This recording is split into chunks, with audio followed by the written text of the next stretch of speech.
Right, 6 minutes past the top of the hour. You're watching your favorite breakfast show. This is Morning Cafe. The hashtag as always is Morning Cafe. I'm yours truly, Stanley Nyerungeta. The question of the day, I'll be sampling your feedback this morning, was marking a week from now, President William Ruto had named his cabinet, that is last year. So this morning we're asking you, who is your favorite, rather, which particular cabinet secretary has performed an exemplary job, and actually give us your reasons as to why. I'll be sampling some of your feedback.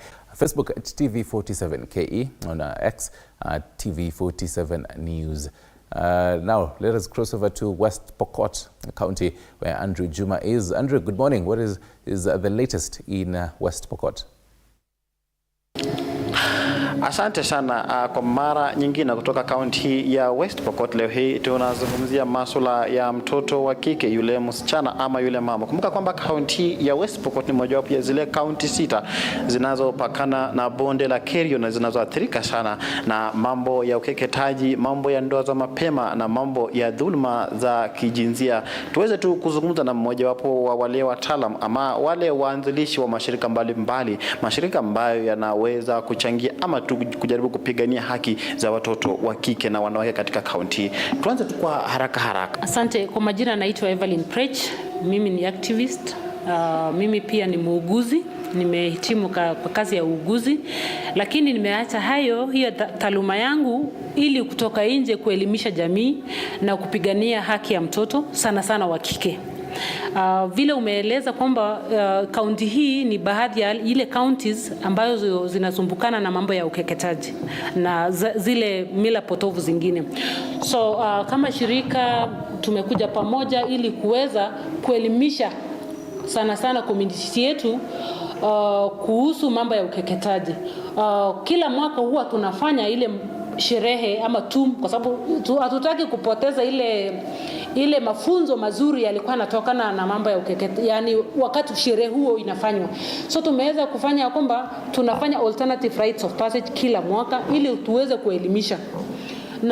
Lakini tunatoa mahali ya kukata ama hali ya kukeketa msichana, lakini mafunzo hayo tunataka wale wagogo waweze kupeana ile mawaidha ambayo wanapenda kwa wasichana, na tufanye hiyo sherehe, tukule pamoja, tufurahi.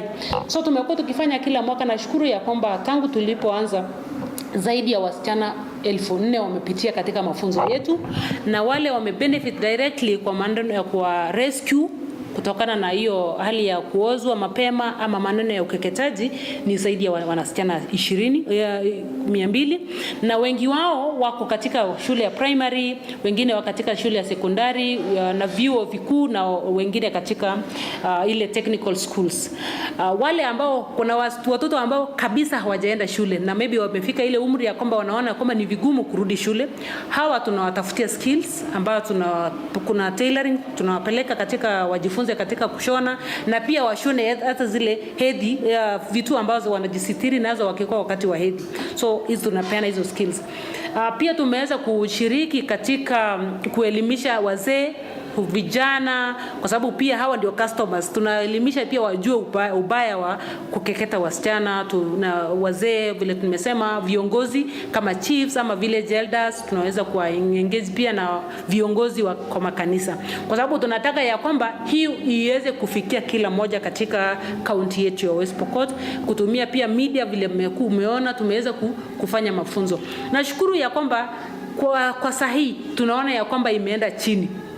Ile rates ambayo tulikuwa tunaona mara ya kwanza, hata ukeketaji yenyewe ingefanywa tu kila mtu akiona mapeupe, saizi inafanywa, ingaje imepungua, lakini kuna zile hotspot counties areas ambazo bado wanafanya ingawaje kwa siri. Na mingi ilikuwa ni kwa sababu tulifanya pia studies kuweza kwa usaidizi wa wafadhili wetu. Nashukuru ya kwamba Samburu Women Trust, Signpost International, Beyond FGM wamekuwa kutusaidia katika kuweza kujua zaidi ni nini ambayo tunaweza kusaidia ili kumaliza kabisa ukeketaji. Kama mwanaharakati ambaye unapambana kabisa, unadhani kwamba serikali zetu zinafaa zifanye nini ili zikusaidie wewe unapofanya kazi yako iweze kuwa successful? Asante sana. Vile nimesema kwamba mimi mwenyewe nimejitolea kufanya hii kazi, silipwi na mtu, hakuna mtu ananilipa, hakuna mshahara, nimeacha taaluma yangu kuweza. So ningependa ya kwamba serikali yetu iweze kutuona na kutusaidia, kutufadhili, kwa sababu unaona ya kwamba maneno hii ya ukeketaji, conferences kubwa zinafanyika hata nje ya nchi, na inaongelea mambo ya hotspot counties ambao wana practice FGM. So ningependa ya kwamba serikali kuu hiyo budget kubwa wacha ikuje kwa ground, wacha ikuje kwa grassroots, wacha ikuje itusaidie kuweza kufikia yule ambayo ako mbali, maybe katika mlima wa soka angeweza kufikiwa, ili tuweze kureach kila mtu. So hiyo ufadhili ndio sisi wenyewe hatuna katika kutoka kwa serikali.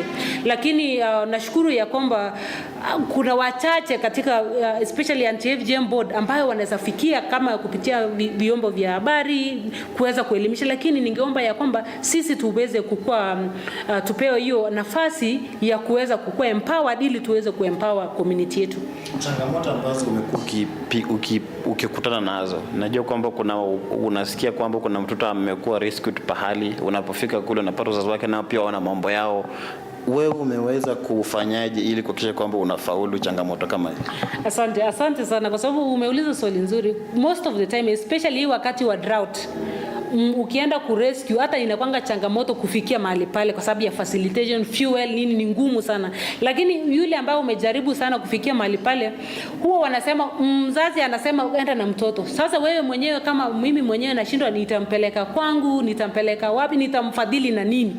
So inakwanga ni changamoto sana, lakini nashukuru ya kwamba kwa ile kidogo yenye tuko nayo, kwa ile yenye Mungu ametubariki nayo, tunaweza gawa na watu wetu. Kwa sababu sana anakuambia hata umeona kuna chakula, hata umeona kwa hii bomu, tunataka tu kupeana tukekete huyu mtoto, tumpeane ili tuweze hata kuweza kulisha wale wengine. Lakini nashukuru ya kwamba serikali pia imeanza kukua na miradi ambayo inasaidia community ama jamii ili waweze kuona kwamba hata si lazima kupeana mtoto wao, at least kuna ile for example hii ya cash transfers ya walio wenye wajiwezi ama wajane na mayatima na wazee. So hiyo pia inasaidia. Haya, tukimaliza sababu ya muda, nataka uangalie pale kuna mkazi wa kaunti ya Samburu, kaunti ya Turkana, kaunti ya West Pokot ambaye anakuangalia ukizungumza, mzazi, mwanafunzi yule ambaye pengine anapitia changamoto kama wewe, unamwambiaje? Nataka tu mpatie mambo ambayo ni ya matumaini katika maisha yake. Taangalia pale. Asante. Kwa hivyo wacha niseme kwa watoto kwanza kwamba mtoto wa kike uko na decision ama uko na sauti ya kupinga chochote ambao unaona ni hairuhusiwi ama inakudhulumu wewe. Serikali ama sisi kama activists tuko hapo kukutetea, kuhakikisha kwamba hiyo sauti yako. So ujihisi ya kwamba muda huu umefikia wa wewe kukuwa na nguvu ya kukataa chochote ambacho ni dhulma ambayo inakupata wewe mwenyewe. Jambo la pili ni kwa wazazi wenzangu, mimi pia ni mzazi. Naomba ya kwamba tuweze kuchunga hawa watoto wetu. Hii ndio future yetu, hii ndio kesho yetu. Tusiweze kuwapitisha katika maisha ambayo ni potovu. Ndio kuna wale ambao walipitia katika hiyo hali, wacha watoto wako wasipitie katika hiyo uchungu. Wacha ikue imeisha hivyo, na hawa wakuwe na maisha ambayo kuna maisha afya yasiyokuwa na mila ambayo inawakandamiza. Kwa hivyo tuwapeleke watoto wetu shule, tuache hizi mila potovu na tuweze kuwachunga watoto wetu vizuri. Asante sana. Yamekuwa ni mazungumzo mazuri sana kutoka kwa moja wa wale tu wanaharakati katika kaunti ambao wanapigania haki za watoto wa kike na wanawake kwa ujumla. Ameweza tu kutoa kauli mbiu akasema kwamba ni wakati mwafaka ambapo wazazi wanafaa wachukue jukumu la kuhakikisha kwamba watoto wao wanapata elimu, wala tu sio kuhusika katika zile mila ambazo ni potovu. Kutoka kaunti, allow me to end it there. My name is Andrew Juma, and back to you. Asante sana Andrew Juma in West Pokot County for all that. Now, from West Pokot we cross over to Taita Taveta County where Julius Marugi is. Julius, good morning. Update us what is happening there today. Well, thank you very much from studio. A very good morning here in Taita Taveta County as we engage youth persons in this county. I have been joined by a youth gentleman and a lady. They're joining me this morning to discuss issue about youth and unemployment in this country. And without wasting much time, I'll join you. I'll bring to you this gentleman here called John Riga Machofi. Riga Machofi, pengine unahisi swala hili la vijana kukosa kuajiriwa. Wazo lako ni lipi ama una maoni yako ni yapi kuhusiana na swala hili ambapo ni swala ambapo limehangaisha vijana kwa muda? Ni kweli hili swala la vijana kukosa uajiri ni kweli limekuwa Kenya nzima na hata dunia nzima, na sisi tunafurahia katika hii serikali yetu ya bottom up imeweza kuja na huu mtindo wa industrial park kwa kila county, ambapo wawekezaji watapewa nafasi za kuleta kampuni kama industries hapo ili ajira iweze kupatikana kwa vijana. Lakini bado kaunti yetu sijui viongozi wanashirikiana vipi na serikali kuu ili industrial park iweze kuja na wale wawekezaji waweze kuweka industries hapa na vijana wetu waweze kupata ajira. Na pengine kwa sasa hivi unahisi changamoto ni gani katika swala hili nzima, vijana ambapo wamekosa ajira wanajihusisha na nini kwa sasa? Kwa sasa vijana wengi ambao pia wamepata ukosefu wa ajira wamejihusisha na masuala ya mihadarati, na wengine pia hiyo mihadarati imewatumbukiza katika masuala ya uhalifu ili wapate pesa ya kununua hizo mihadarati, na wengine wao wamejipata kwenye jela, wengine wamejipata labda wamepoteza maisha kwa kukabiliana na maafisa usalama. Swala nzima la vijana, idadi kubwa ya vijana wamejiingiza katika biashara tofauti tofauti ikiwemo uendeshaji wa bodaboda. Ni sekta ambayo imeajiri vijana wengi sana. Je, unahisi hii sekta wanaweza kustahimili maisha yao katika hali ile? Ndio, hii sekta ya bodaboda tumeona ni sekta ambayo imeajiri vijana wengi sana kwenye hii nchi ya Kenya, na tunafurahia pia hii agenda rais amekuja nayo ya kuleta hizi pikipiki za kutumia umeme, ambapo itakuwa gharama ndogo sana ya kuendesha hizi pikipiki, na inamaanisha watabakia na mpato mkubwa kwa sababu mafuta petroli ulivyoona juzi yamekuwa yamepanda juu, na waziri wa trade amesema bei ya mafuta itakuwa inazidi kupanda. So hii masuala ya stima, si unajua Kenya tuna generate geothermal hapa na stima tofauti ambazo itakuwa ni cheap kwa mambo ya electric cars, electric hizi motorbikes. Kwa hivyo itasaidia sana. Okay, asante sana kwa wazo hilo. Pengine tunapomleta dada hapa, utasonga hapa mbele tu kidogo, utueleze pengine wewe unahisi vipi katika swala nzima la vijana na ajira? Asante sana. Kwa majina yangu ni Shalin Mwakio na nikiwa mwana youth katika kaunti ya Taita Taveta County. Kusema ukweli, vijana wetu wanahangaika huku nje kwa kukosa ajira ya kazi, na wazo langu ama maoneo yangu nilikuwa naona ya kwamba serikali ya Taita Taveta County iweze kusaidia vijana wetu ili waweze kujikimu katika maisha. So kitu cha kwanza nilikuwa ninaomba serikali yetu ya Taita Taveta County wafanye, they'll have to develop an education or a training program for this youth so that they gain the knowledge. Wakiwa na ile uwezo wa kufanya kazi, hata wakienda kutafuta ajira wanapata. Kitu ya pili nilikuwa ninaomba kaunti yetu ya Taita Taveta County wasaidie vijana wetu upande wa kifedha, youth access to capital. Wakiwa na hiyo, at least kwa mfano vile serikali ya Kenya ilikuwa imetoa hii mambo ya Hustler Fund, wengine wamelalamika ya kwamba Hustler Fund imekuwa kwa udogo. Wanatamani kujianzishia self employment but haiwezekani kwa sababu hiyo Hustler Fund wengine wanapewa 500, 1000. Hiyo ni pesa ambayo haiwezi fungua biashara kwa mtu yoyote. Kwa hivyo tulikuwa tunaonelea ya kwamba serikali yetu ya Taita Taveta County itusaidie, hata kama ni kutenga fedha kwa vijana watenge, ili kijana endapo kufanya hiyo biashara achukue hiyo pesa imsaidie kufanya biashara, kwa sababu vijana wengi huku nje wako tu, hakuna kazi wanafanya, they are just idling. Na pengine wewe mwenyewe umeajiriwa ama umejiajiri, na shughuli ile ambayo unafanya, je, inakustahimili katika swala la maisha? Hapana, mimi sijaajiriwa, nimejiajiri, lakini kulingana na biashara ninayofanya bado haiwezi kutoshelesha mahitaji yangu ambayo ninayohitaji, manake bado iko chini. Kwa hivyo nilikuwa ninaomba ya kwamba vijana wetu waangaliwe sana. Na swala hilo unaposema waangaliwe, unahisi pengine ni mbinu gani itumike ili kuwawezesha hawa vijana, hasa wale ambao tunasema sasa hivi wako hawajui wanasonga vipi pale mbele? Maisha yamekuwa, gharama ya maisha imekuwa imepanda juu, na kama unavyosema wanabiashara pia wanahangaika hapa na pale. Pengine suluhu linaweza kuwa gani? To the government of Taita Taveta County, there is financial crisis. Kuna vijana wetu wengi wanaanza shule ya upili, wakifika form 4 wanakosa pesa ya kujiendeleza. So nilikuwa ninaomba serikali yetu ya Taita Taveta County washike vijana kama hao mkono, waendeleze masomo yao. At least tutakuwa tumepunguza, manake kijana akisoma atapata ajira.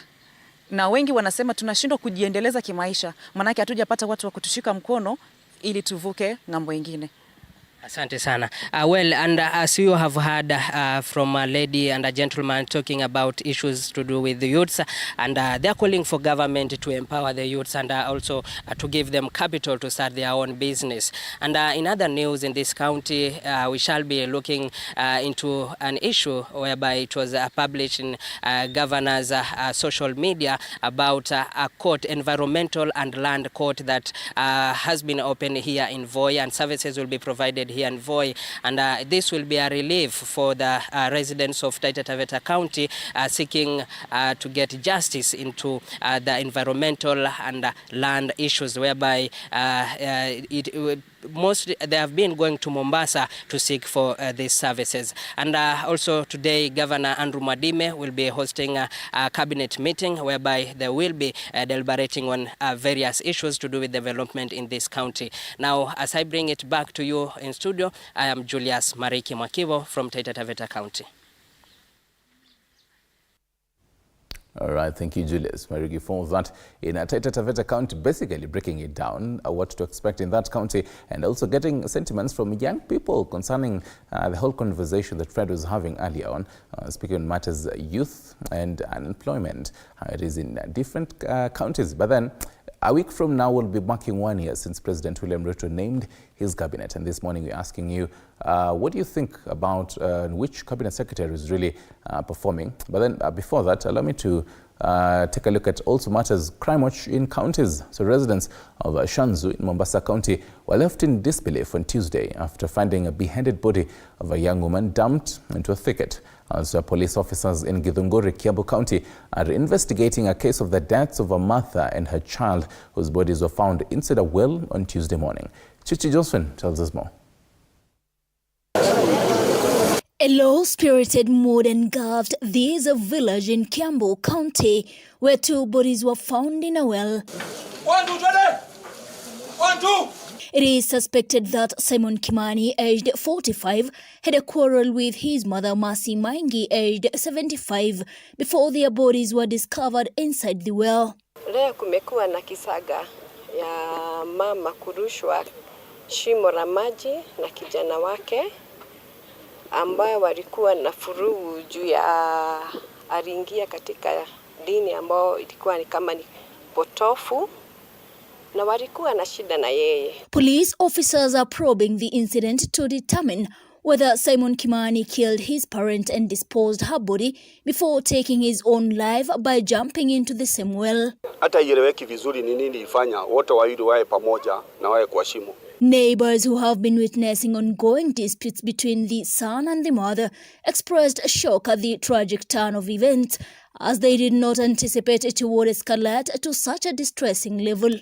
Alikuja kwangu na akanielezea ile mambo ambayo anapitia kwa sababu ya ile mambo kijana wake ashaingia amejihuzu nayo. Kwa hivyo imekuwa ni jambo sio nzuri. Elsewhere, residents of Shanzu, Mombasa County were left in disbelief on Tuesday after finding a beheaded body of a young woman dumped into a thicket, a body that was discovered by herders nearby before they called the authorities. Kwa hivyo walivyotufahamisha, tukaja tukashuhudia mwili hauna kichwa, uko tuputupu na umefanywa hali ambayo si ya kawaida. Na huu msitu umemaliza maisha ya watu. Ni kitendo ambacho kimetusikitisha sana. Na nikionekana ni msichana mdogo amefanywa kitendo cha unyama, na bora hata wangemuoa kamwacha hata kichwa chake, lakini mpaka kichwa amekitoa. Ni kitendo cha kusikitisha sana. However, the body is yet to be positively identified as the police are carrying on their investigations to identify the body and unearth the culprit behind the incident. Chichi Josephine, TV47. Thank you for that, Chichi Josephine.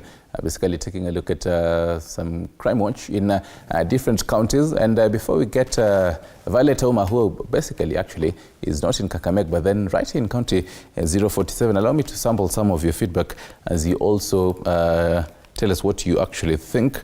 On Twitter, basically the question being, which cabinet secretary do you think has performed quite an exemplary job? And at Kuka, and a number of numbers there, Noah Wase says Kindiki. We don't have the best yet, though I rank Kithure Kindiki 6 out of 10. That is according to Chipu.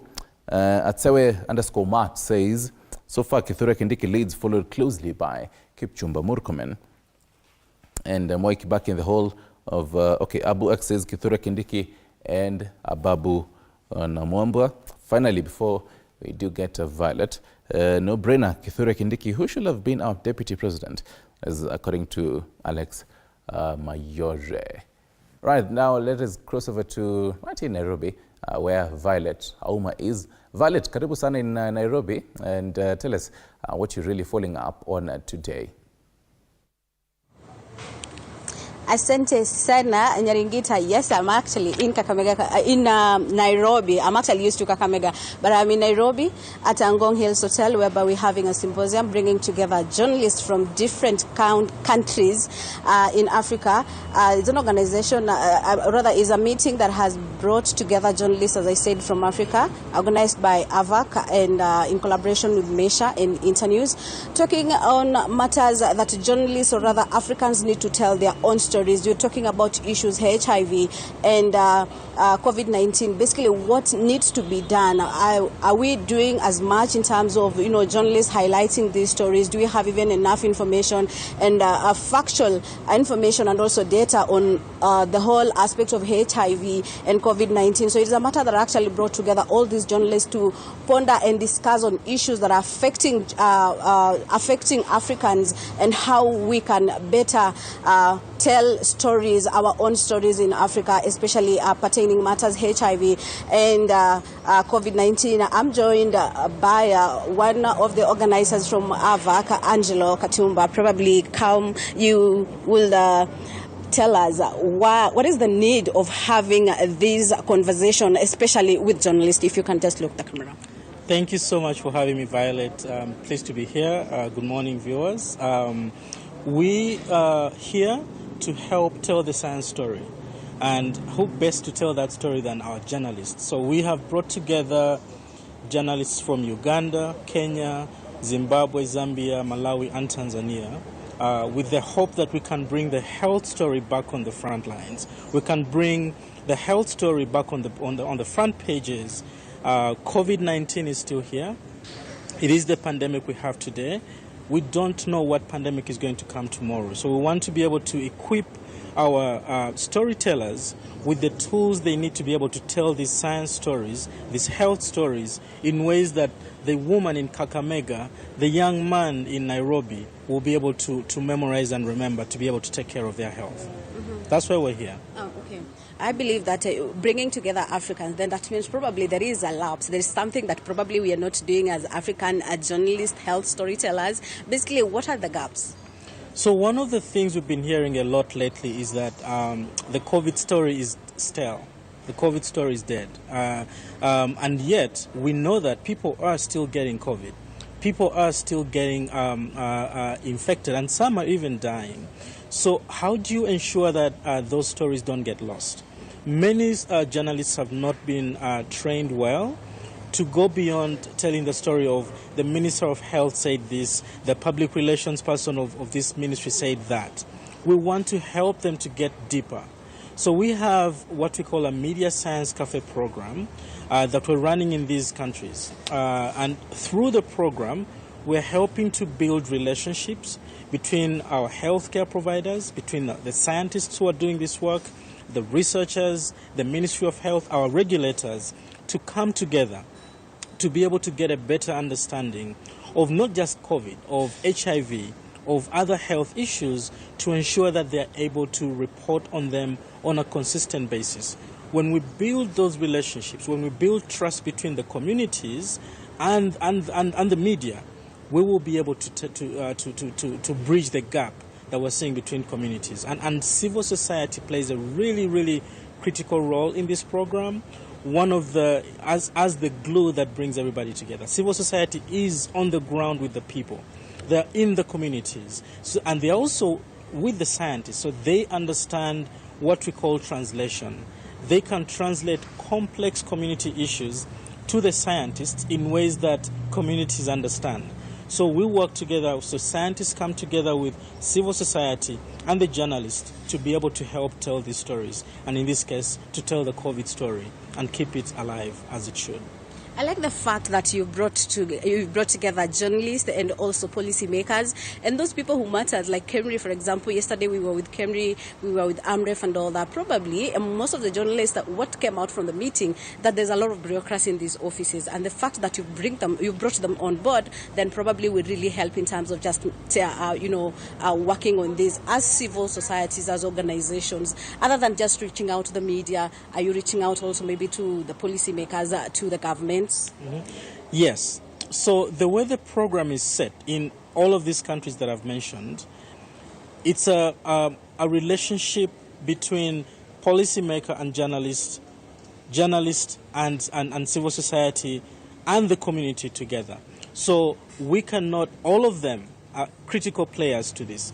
If you're going to, if you're a policymaker and you are working on a policy that is going to affect the entire community, but do not know how to communicate it well, of what use is that policy going to be to the communities?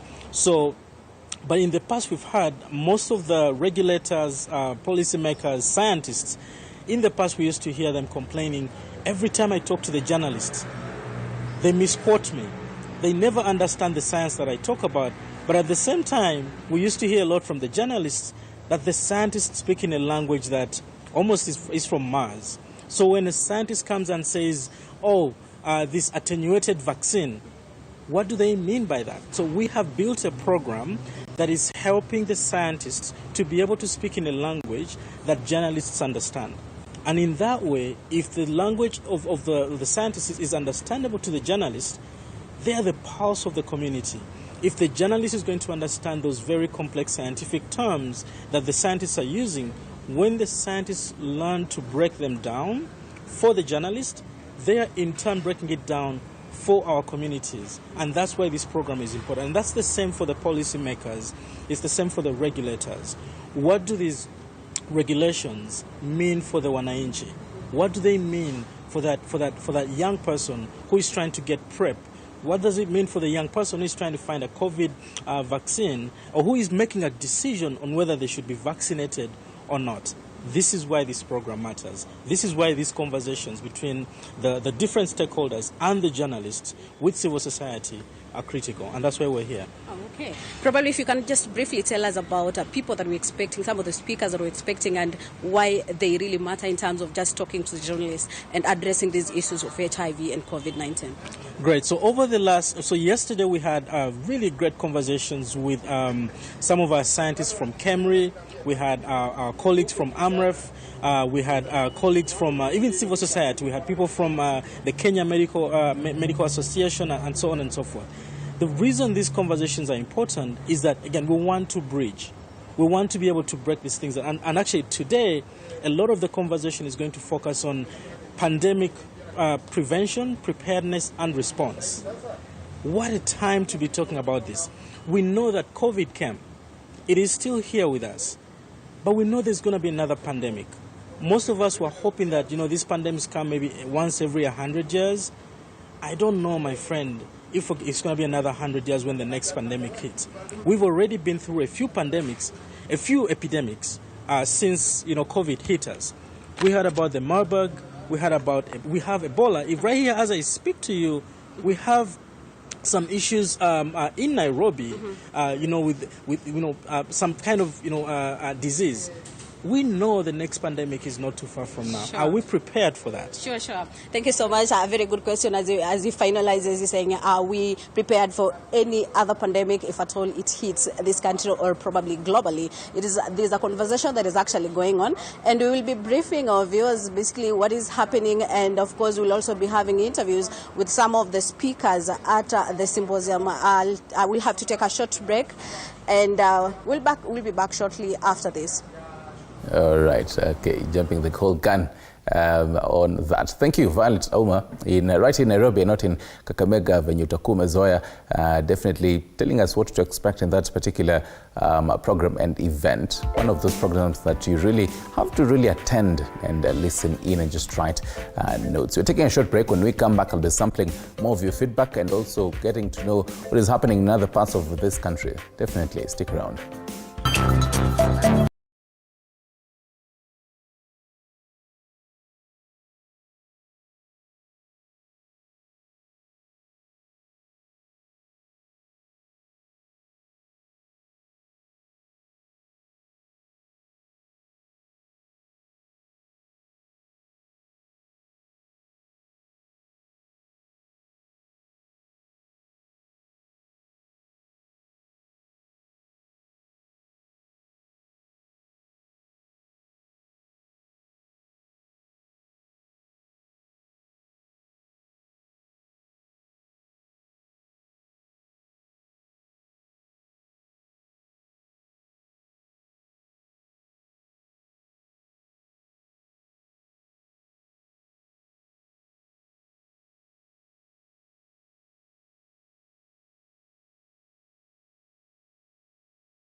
On Morning Cafe, the hashtag is always Morning Cafe, and from Nairobi, let's cross over to Kisii County. Alfayo Kombo is. Alfayo, good morning. What do we expect? I can see it's definitely a bright and sunny day in Kisii County. What should we be expecting in Kisii County this day?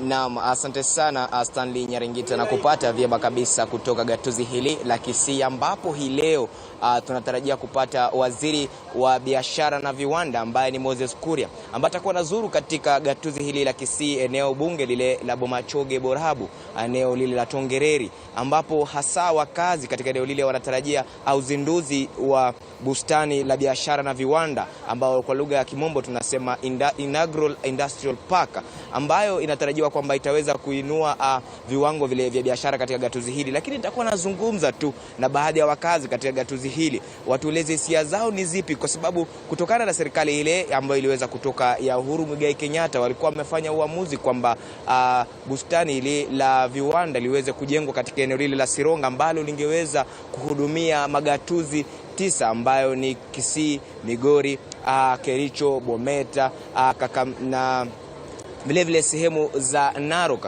Lakini kutokana na serikali hii ya Rais William Ruto inasema kwamba kila gatuzi linafaa kuwa na bustani lake au industrial park. Tutakuwa nazungumza na baadhi ya wakazi katika eneo hili waweze kutueleza hisia zao ni zipi, na je, wanahisi mahali ambapo bustani hili limeweka lipo sawa, na je, wanahisi kwamba bustani hili litaweza kuwasaidia pakubwa katika kuhakikisha kwamba baadhi ya bidhaa zao muhimu kama vile ndizi ambazo zimekuwa zikikosa soko kwa muda mrefu na vile miwa itaweza kuwaletea manufaa katika jamii hii ya Abagusi. Pengine uweze kukaribia hapa karibu, uweze kutueleza jina lako ni nani na hisia zako ni zipi kuhusiana na ujenzi wa industrial park katika eneo lile la Bomachoge, Borabu, Tongereri. Kwa majina ninaitwa Jason Mosoti, natoka eneo bunge la Nyaribari Chache, kaunti ya Kisii. Enyewe serikali imepeleka industrial park huko, lakini hatuoneni ni vizuri ingepeleka huko. Serikali ya awali ilisema Sironga ingekuwa karibu kila sehemu tungefika.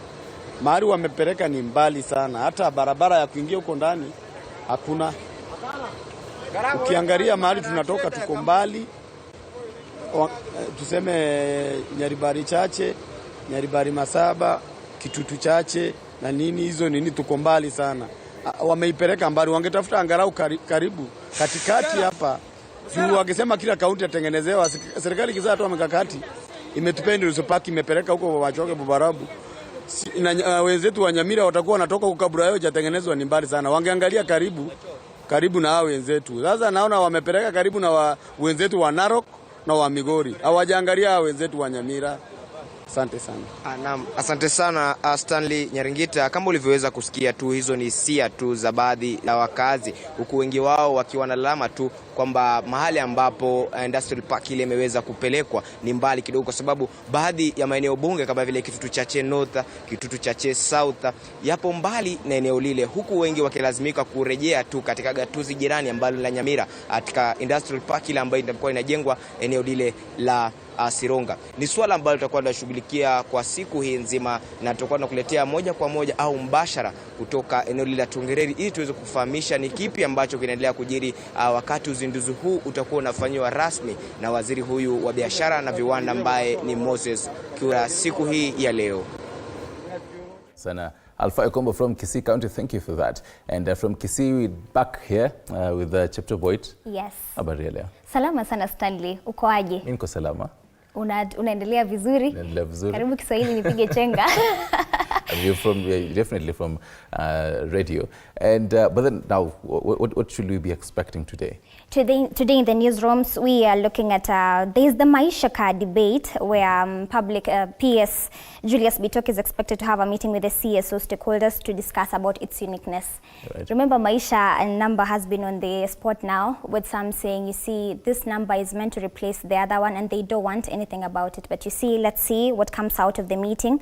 With this that will be held by PS Bitok with the CSOs. Apart from that, we are expecting Cabinet Secretary for CS Bore to be appearing before the Senate to respond to a few questions regarding people living with disability. We have albinism, we have PWDs. She'll be responding to a lot of questions. I haven't seen CS Bore in a while before Senate or National Assembly. We've seen Kindiki a lot of times appearing. So, yeah, we shall be seeing her today. And actually, interestingly, this morning we asked him, because now in a week's time, last year, President William Ruto had mentioned, or rather named, his cabinet. So this morning we're asking Kenyans, so far, which CS do you think is really performing? And a number of people are really saying, Cabinet Secretary of Interior, that is Kithure Kindiki, Prof. Kithure Kindiki. Yes. So probably, and really, even for the Kenyans, give us your reasons as to why. But then maybe it has to do with the media visibility for Kindiki, that people feel, well, we see you a lot of times, so that is why they're probably mentioning him. And the impromptu visits to Nyayo House most of the time. I think he's visited Nyayo House abruptly 5 times now, or around 4 times. And still on the same note, you see the backlog of passports has been cleared by the Ministry of Interior. That is Kithure Kindiki's ministry. We Kenyans have up to 30 days to collect their passports, starting 25th September, that is this month.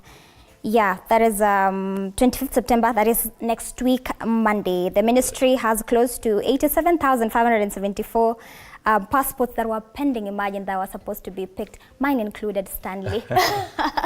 And actually, speaking of passports, let's cross over now to New York City in the USA. True. Yesterday was the first day of the United Nations General Assembly, debate, and President William Ruto was expected and did, attend this particular debate.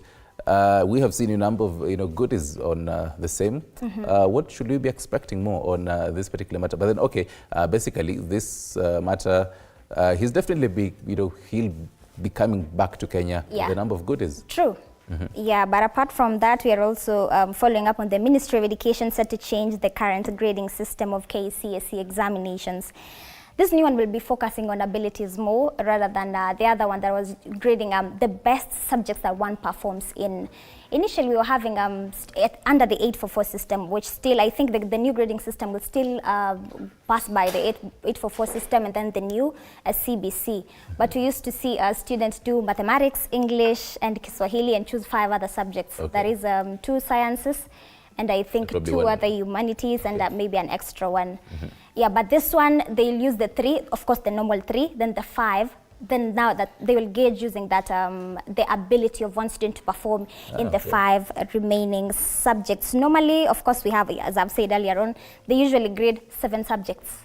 Yeah, and but you have to do 8 subjects. So the one that you fail the most is not the one that is graded, but it's just listed in your certificate. Yes. Okay. You haven't seen in yours, Stanley. But yeah. Anything else we do expect today? Yeah, we have Billy Chemirubiri, the 50-year-old accused of killing up to 22 women in the USA. This guy's story is kind of weird, absurd, but it's an interesting one because he was in jail for already 2 years. And he died under mysterious circumstances in which his fellow cellmate is said to have killed him. But you see, Chemirubiri is said to have been preying on older women, targeting their homes, where he would smother them with pillows and take their valuable and goodies.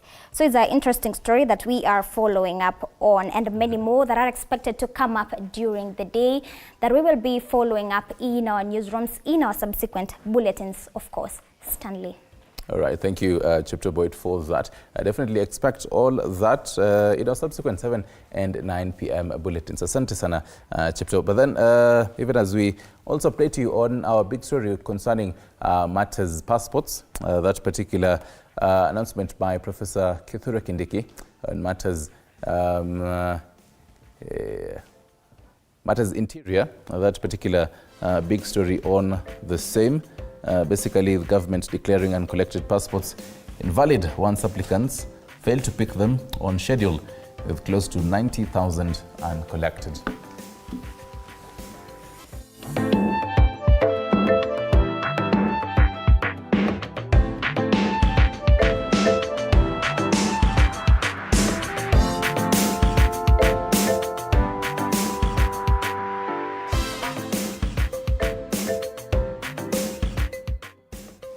Right, and as promised, we definitely have a number of your feedback here, but then we won't really take a look at all of them. Who do you think is the best performing CS so far? In a week's time, Fred? Overwhelming response saying Professor Kithure Kindiki is the best. Kevin Barasa there, Boniface Kilonzo as well.